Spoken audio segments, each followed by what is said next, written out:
Udon Thani, Thailand, and I'm going to meet a lady called Nisachon.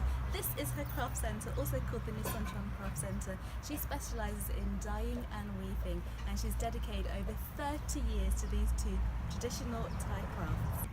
So this is Nisachon, a real ambassador for Thai crafts, and a real honour to hear from her about her amazing craft story. My workplace, my office. Please follow me. My visit started with Nisachon showing me around her craft centre. This is the mulberry plant. These ones? Yes. And that's used for drinking and also the silk, or is it a different one for the silk? Because they said the mulberry was also for silk. Mulberry is feeding the silkworm. It's their food for the silkworm. Come, I show you the indigo plant. Indigo plant. Oh, it's quite small leaves. Yes. Do people grow it specifically because they're going to use it for dyeing? Or is it there naturally anyway?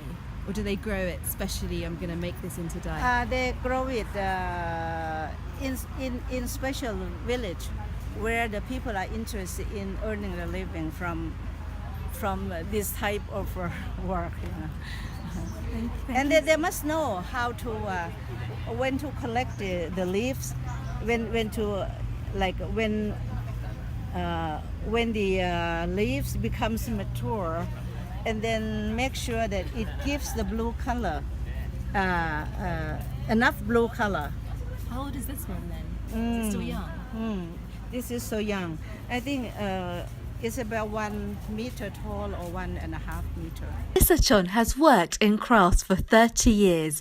I wanted to know how she got started. When I went to school in Nong Khai, and then I was riding a bicycle to school, and it was raining. So my mother made the skirt out of the hand-woven fabric in white color, and then she wants to make the blue skirt uniform, so she dyed that white fabric in the chemical color, and it comes out beautiful.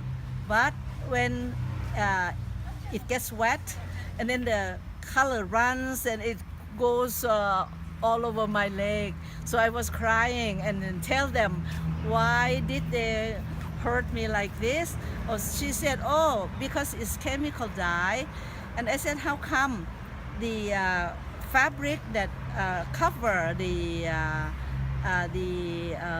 Buddhism script, and that my father was writing them in the palm leaves, and they are weaving this cloth to wrap that palm leaves to protect the palm leaf script from destroying by the insects and ants and so forth. And I said, wow, that was over almost 20 years. That fabric is still beautiful. So she said, that's because it's dyed with the indigo natural dye. So I, start to, to love that story. And then I was searching for the women who has black nail, because of they dye the indigo a lot, and then the nail will become blue.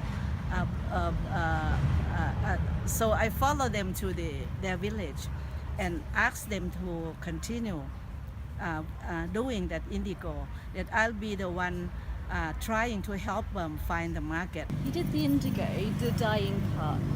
How did the weaving part become part of your business as well?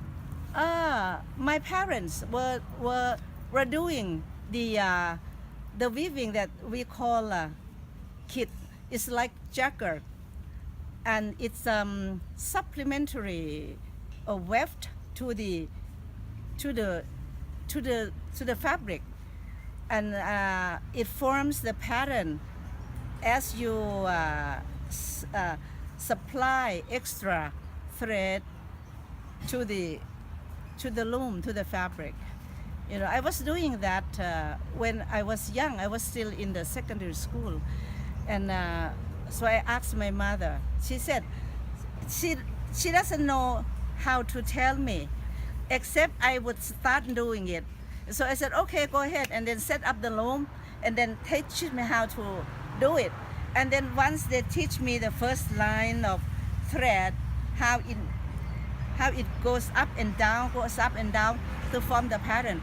And then the second thread, they said the pattern of the triangle would go like this. So you have to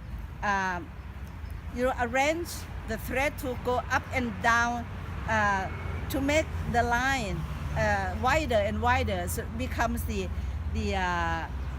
triangle. And then they said, after the first line that they taught me, I know how to make this pattern. No matter how hard it is, I can do it. And then I did it when I was in the secondary school. At that time, I was about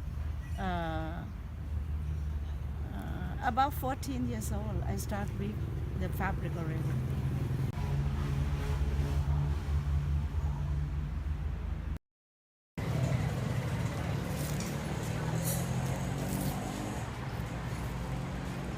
Some village consists of 15 people, some 10, some 5, some, whatever, and altogether about 100 people.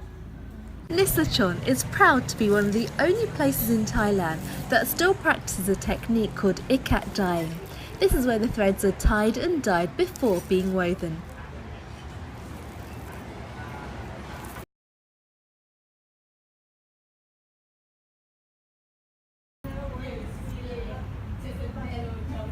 She's now 70, but Nisachon is still determined to preserve, sustain and promote Thai fabrics all over the world. Her younger daughter isn't interested in working in the craft industry. However, the hundreds of craft workers she employs all over Thailand will hopefully continue her legacy for promoting Thai textiles. For more stories like this, head over to CraftandTravel.com.